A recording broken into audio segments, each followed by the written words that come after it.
Que vont devenir les pécheurs? Les pécheurs, ce ne sont pas uniquement les autres. Le pécheur, c'est chacun d'entre nous. C'est moi, c'est toi, personnellement, dans ton histoire, dans ton quotidien. Regarde ta journée. Tire-en les conclusions, tu es pécheur. Pas seulement, mais tu es pécheur. Que vont devenir les pécheurs?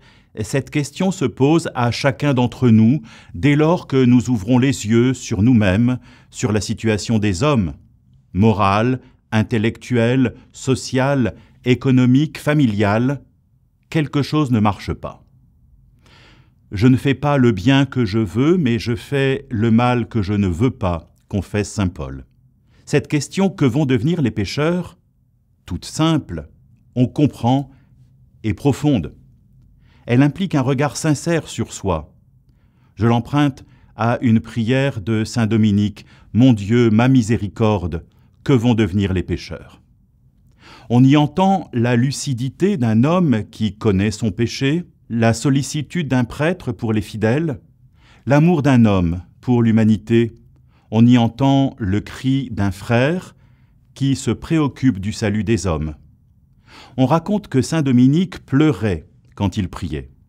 Il pleurait dans son angoisse, il pleurait aussi son espérance, car le péché ne trouve sa raison d'être que dans la miséricorde de Dieu, ou plutôt sa raison de ne plus être.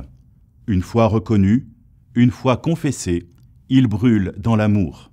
Saint Dominique est tourmenté par le péché, il est consolé par la miséricorde, il est poussé par la charité.